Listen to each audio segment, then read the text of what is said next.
They laughed at the poor father the moment he stepped into the towering glass headquarters of Whitaker Innovations, his worn-out shoes leaving embarrassing gray smudges on the immaculate marble floor.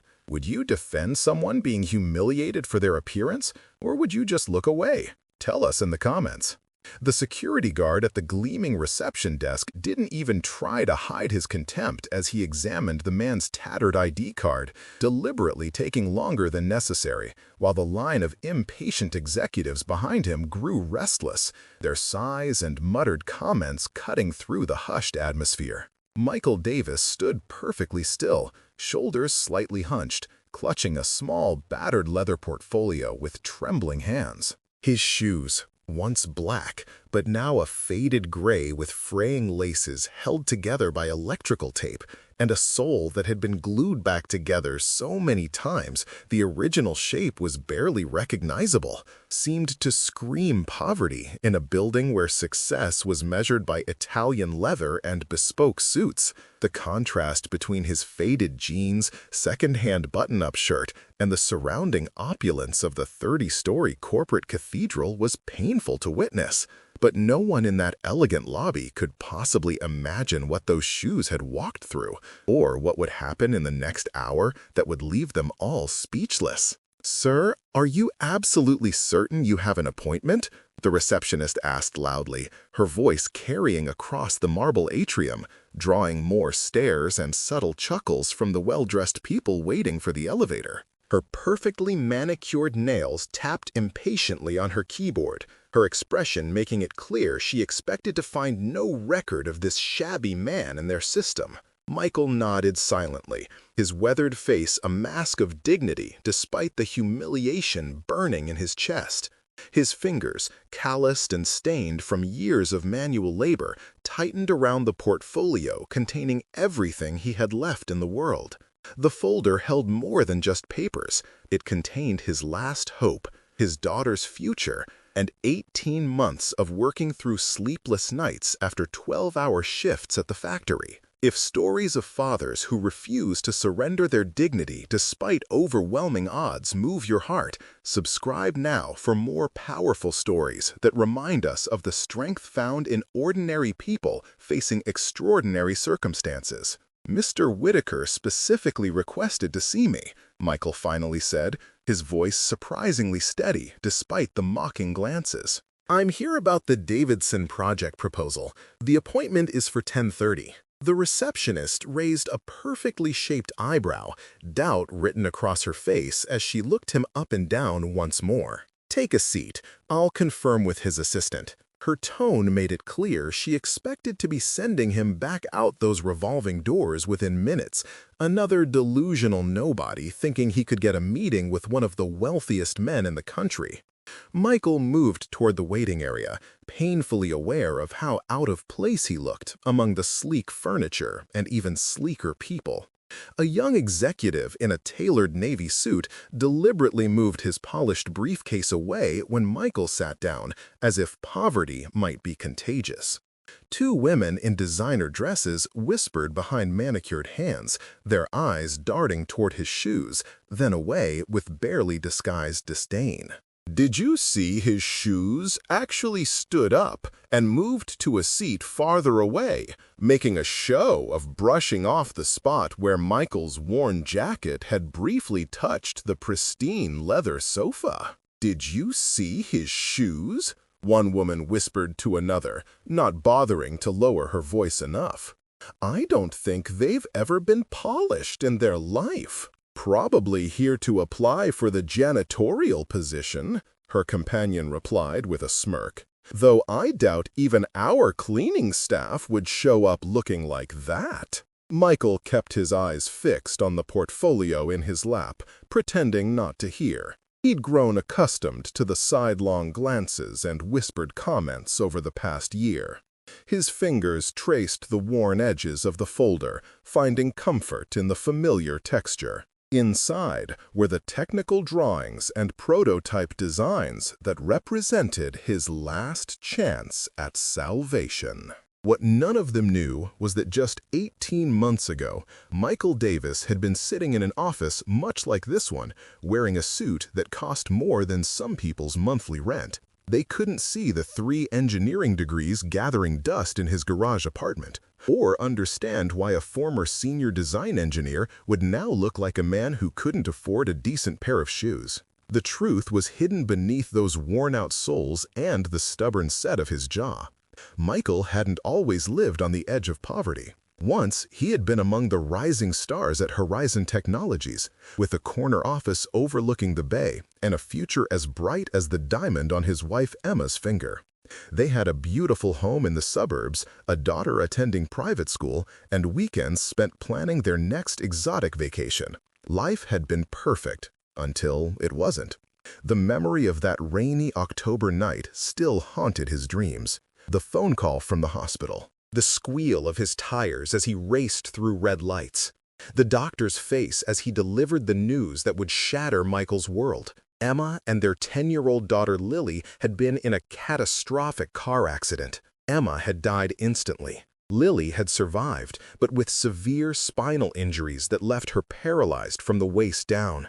In the months that followed, Michael's life unraveled with frightening speed. The medical bills piled up faster than the insurance could cover them.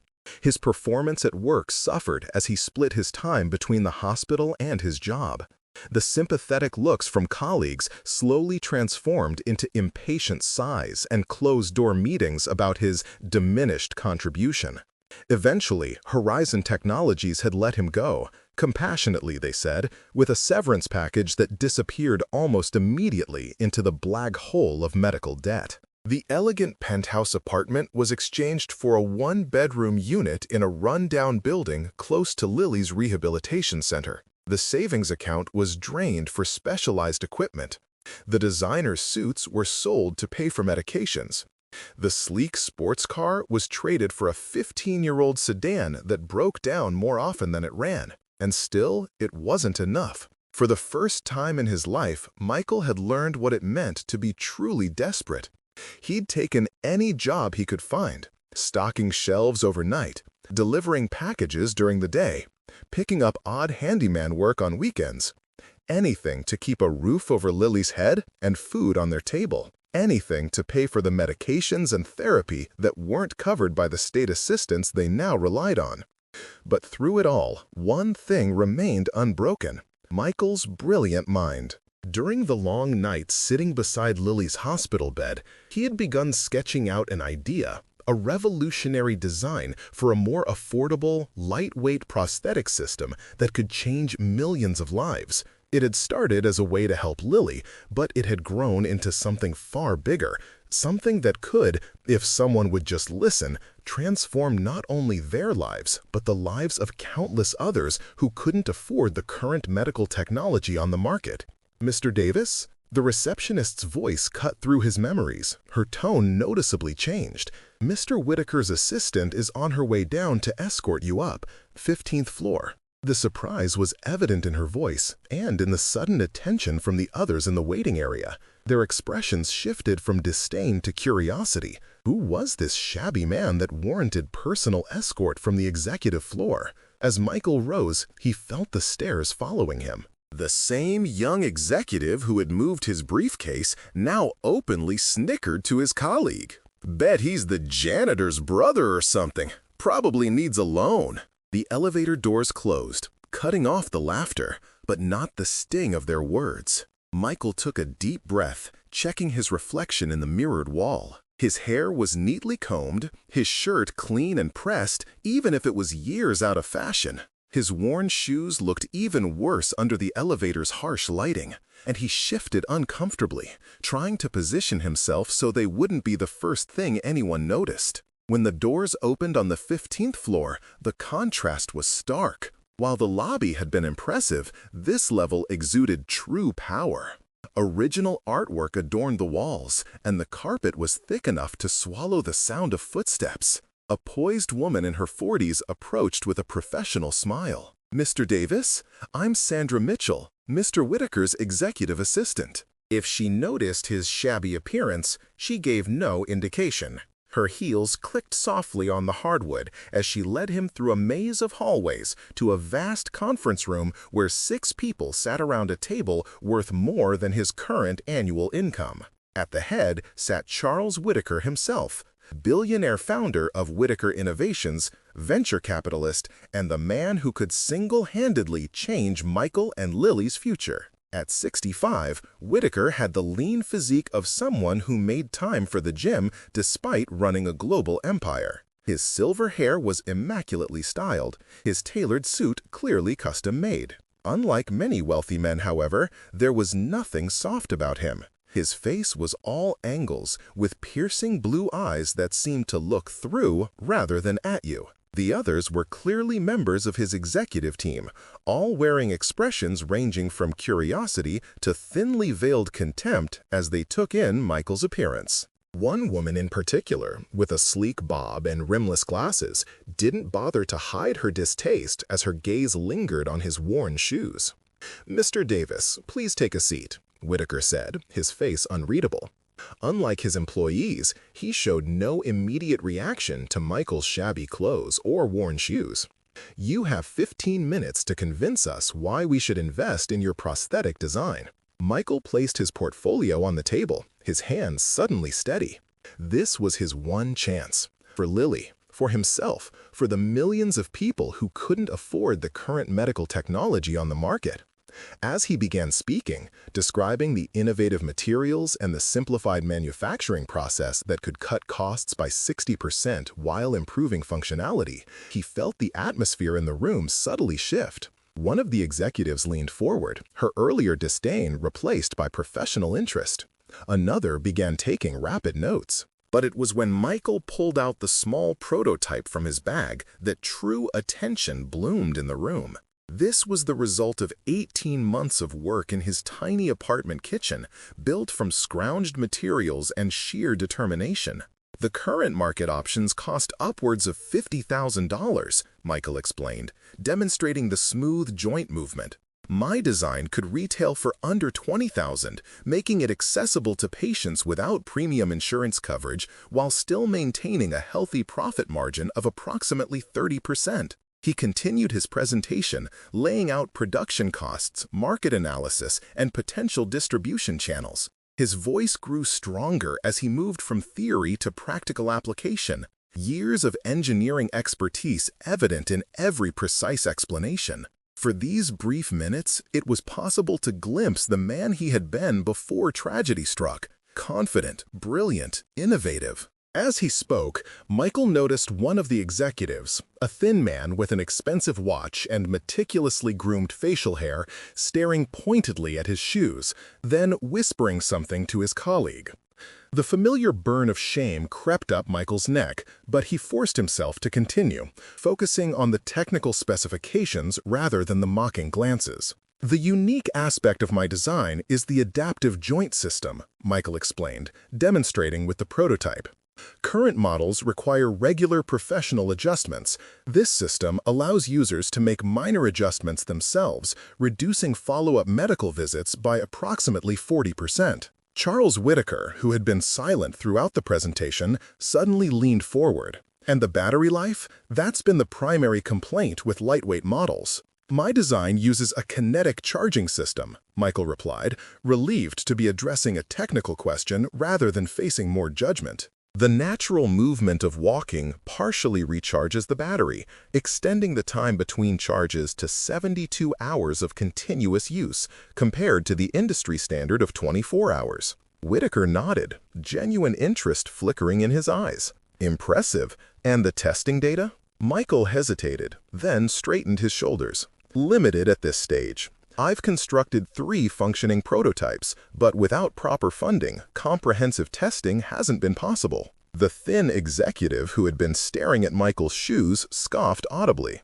"So we're supposed to invest millions based on a kitchen table prototype with no clinical trials?" He looked around the table as if expecting universal agreement with his skepticism. "How did you come to develop this design, Mr. Davis?" Whitaker asked, ignoring his colleague's comment. Michael hesitated, the professional veneer cracking slightly. This was the part he had debated including, the personal story behind the technical innovation. Would it make him seem more dedicated or simply desperate? "My daughter," he said finally, his voice softening. "She was in an accident 18 months ago. The equipment she needs—" He stopped, swallowing hard. "The current options are financially out of reach for many families like ours.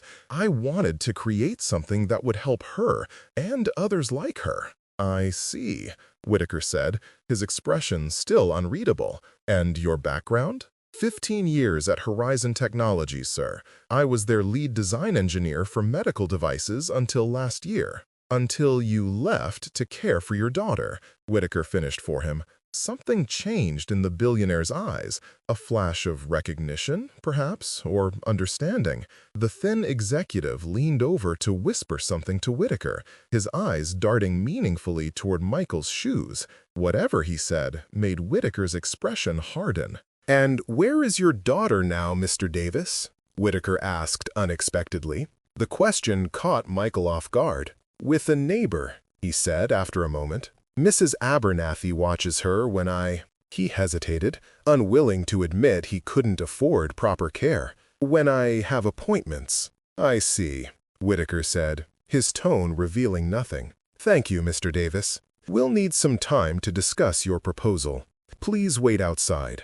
Michael gathered his materials with a sinking heart. The presentation had gone well from a technical standpoint, but he knew how these things worked. Image mattered. Connections mattered, and he no longer had either. In the hallway, he sank into a chair, allowing himself a moment of defeat. Through the glass wall of the conference room, he could see the animated discussion taking place. The thin executive seemed to be arguing vehemently, gesturing in Michael's direction with thinly veiled disdain. Others were examining the prototype, passing it around with professional interest. Whitaker himself remained inscrutable, listening more than speaking. 20 minutes passed before Sandra reappeared. "Mr. Whitaker would like to speak with you privately," she said, leading him not back to the conference room, but to an even more imposing office at the end of the corridor. Charles Whitaker stood at the window, silhouetted against the city skyline. He turned as Michael entered, studying him with that same unnerving intensity. "Your design is brilliant," Whitaker said without preamble, "but my team is divided. Some believe it's worth investing in despite the development challenges. Others—" He paused, seeming to choose his words carefully. "Others have concerns about your current situation." Michael felt his heart sink. Here it was, the polite rejection he had been bracing for since the moment he walked into the building. "Before I make my decision," Whitaker continued, "I'd like to understand something." He walked around his desk, his gaze dropping to Michael's worn-out shoes. "Those shoes tell a story, Mr. Davis. Would you mind sharing it with me?" The question was so unexpected that Michael found himself answering honestly, without the careful editing he usually employed in professional settings. "They were the last gift from my wife before the accident," he said quietly. "I'd been complaining about needing new ones for work, and she surprised me on our anniversary. After she died, I just couldn't replace them, even when they started falling apart." He gave a small, embarrassed shrug. "It's irrational, I know, especially for an interview like this. I should have found a way to buy new ones, but Lily needed her medications and—" Whitaker held up a hand, silencing him. "Never apologize for prioritizing your child's needs." There was something different in his voice now, a warmth that hadn't been there before. He was silent for a long moment, his gaze still fixed on the shoes. Then he did something that left Michael speechless. He walked to the door, closed it firmly, and returned to sit on the edge of his desk. With deliberate movements, he rolled up his right pant leg to reveal a sophisticated prosthetic limb below his knee. "I lost my leg in a climbing accident when I was 22, Whitaker said matter-of-factly. "Back then, the technology was primitive compared to today. I spent 5 years of my life in constant pain because I couldn't afford anything better." His eyes met Michael's. "I swore that if I ever had the means, I'd help change that reality for others." He lowered his pant leg and looked directly at Michael. "I know a great engineer when I see one, Mr. Davis." But more importantly, I know what it's like to have your life altered in an instant. Would you risk everything on a stranger's promise, even when the whole world seems to be laughing at you? Let us know what you would do in the comments below. Michael stood frozen, unable to form words as the billionaire moved back behind his desk. "My executives see a man in worn-out shoes," Whitaker continued, "but I see a father who has sacrificed everything for his child. I see an engineer who continued to innovate despite personal tragedy." He paused, a hint of a smile touching his lips. "And I see a potentially lucrative investment opportunity that my competitors are too short-sighted to recognize." "Mr. Whitaker, Michael began, but the billionaire waved him to silence. "I made my fortune by seeing value where others saw only risk," Whitaker said. "Your design has the potential to disrupt the entire medical prosthetics industry. More importantly, it has the potential to help millions of people who are currently priced out of the market." He leaned forward. "Including your daughter." Michael's throat tightened. "Lily doesn't need prosthetics. Her spine was injured, but—" "I'm aware," Whitaker interrupted gently. "I had my team look into your background when your proposal first crossed my desk. Thorough research is a habit of mine." He smiled slightly at Michael's surprise. "Your daughter needs specialized physical therapy, adaptive equipment, and a wheelchair that costs more than most cars, all of which would be covered under the comprehensive medical benefits package offered to all Whitaker Innovations executives." Michael's heart began to race. "Sir, are you saying—" "I'm saying I want to acquire your design, Mr. Davis. But more than that, I want to acquire your mind." Whitaker pressed a button on his desk, and Sandra appeared almost instantly. "Please ask the board to reconvene in 30 minutes. And call legal. I want preliminary paperwork drawn up for development partnership and executive appointment." He turned back to Michael. "I'm prepared to offer you full funding for your project, plus a position heading our new medical technology division. The salary is $350,000 annually, plus stock options and comprehensive benefits that will cover all of your daughter's medical needs." Michael stared at him, certain this was some elaborate joke, or worse, a dream he would wake from, to find himself back in his tiny apartment, counting pennies for Lily's next prescription refill. "Why?" he managed finally. "Why would you take this risk on someone like me?" Whitaker's expression softened. "Because 18 years ago, I was you, broke, desperate, and ignored by everyone who could have helped." He extended his hand across the desk. "And because those shoes tell me everything I need to know about your character." Michael's hand moved almost of its own accord to shake the billionaire's firm grip. "I don't know what to say." "Say yes," Whitaker replied simply, "and then call your daughter." "Yes," Michael whispered, emotion making his voice rough. "Yes, absolutely yes." "Excellent," Whitaker smiled, a genuine expression that transformed his face. "Now, there's one condition that's non-negotiable." Michael tensed, waiting for the other shoe to drop, the hidden catch, the impossible demand. There was always a catch, wasn't there? "Those shoes," Whitaker said, pointing downward, "they've carried you through hell and back. They deserve to be retired with honor, not mockery." Before Michael could respond, Whitaker pressed another button on his desk. "Send in the package from my car," he instructed. Moments later, Sandra returned, carrying a shoebox with a familiar luxury logo. Whitaker took it and handed it to Michael. "A welcome gift. I hope they fit." Inside was a pair of handcrafted leather shoes that probably cost more than Michael's monthly rent. He looked up, stunned by the gesture. "You'll need to look the part when we introduce you to the board as our newest executive," Whitaker explained.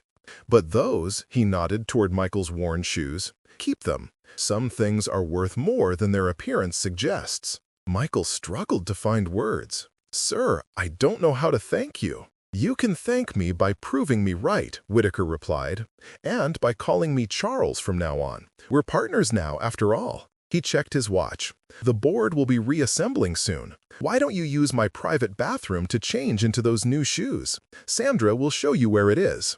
As Michael followed Sandra out, he heard Whitaker on the phone. Patricia, Charles Whitaker here. I'd like to make arrangements for a Lily Davis at Oakwood Rehabilitation Center. Yes, I want her transferred to Westside Medical immediately. Full private care, all expenses covered under the Whitaker Foundation. Michael paused, looking back at the man who had just transformed his life with a single conversation. Whitaker caught his eye and gave a small nod. "It's what Emma would have wanted," he said quietly. For the first time in 18 months, Michael felt a weight lift from his shoulders. In the elegant private bathroom, he carefully removed his worn shoes, wrapping them in the tissue paper from the box. Then he put on the new ones, marveling at their comfort and perfect fit. When he rejoined Whitaker, the billionaire was waiting by the elevator. "Ready to face the board, Michael?" "Ready," Michael replied, standing taller than he had in months. When they entered the boardroom, the executives fell silent, staring in confusion at Michael's transformation. The thin man who had mocked his shoes earlier looked particularly uncomfortable. "Ladies and gentlemen," Whitaker announced, "I'd like to introduce the newest member of our executive team and the head of our newly formed Medical Innovations Division, Michael Davis." As the stunned faces around the table registered this announcement, Whitaker continued, "Mr. Davis's revolutionary prosthetic design will be the cornerstone of our entry into the medical technology market. I expect your full cooperation in bringing this project to fruition." The thin executive cleared his throat. "Charles, are you certain this is wise? We know nothing about this man beyond a 30-minute presentation." Whitaker's smile was razor-sharp. "On the contrary, Robert, I know everything I need to know. Sometimes the true measure of a person isn't found in their resume or their bank account, but in the choices they make when faced with impossible decisions." He placed a hand on Michael's shoulder. "Mr. Davis chose his daughter's needs over his own dignity. I find that quality far more valuable than the shine on a man's shoes." When Michael left the Whitaker building 3 hours later, he walked differently. His back was straighter, his step lighter in his new shoes. The security guard who had smirked earlier now held the door open with a respectful nod. The receptionist smiled warmly, calling him Mr. Davis with genuine deference. And in his bag, wrapped carefully in tissue paper, were his old shoes. Battered, worn, but precious beyond measure. 6 months later, Michael stood in front of an auditorium filled with medical professionals and industry leaders. Beside him in her wheelchair sat Lily, beaming with pride as her father unveiled the first production model of the Davis-Whitaker mobility system, an affordable prosthetic that would soon change thousands of lives. In the front row, Charles Whitaker nodded in approval, his own secret hidden beneath tailored pants and handmade shoes. And in Michael's new office back at Whitaker Innovations headquarters sat a glass display case containing a pair of worn-out shoes, a reminder that sometimes the things we value least are worth the most.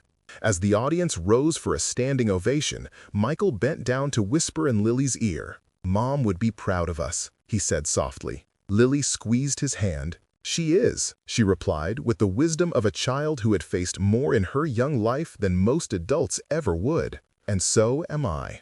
Michael's eyes met Whitaker's across the crowded room. The billionaire gave him a subtle nod that spoke volumes. Look beyond appearances, find the worth within, and you might just discover something extraordinary. Would you have seen the value in Michael or judged him by his worn-out shoes? Sometimes the most valuable things in life come in the most unexpected packages, and the most powerful changes begin with someone willing to look deeper than the surface. If this story moved you, subscribe now for more powerful stories every week that remind us to look beyond appearances and find the true worth in others. And click on the video on the screen to watch the next one with a twist so powerful you'll never forget what it means to judge someone by their appearance.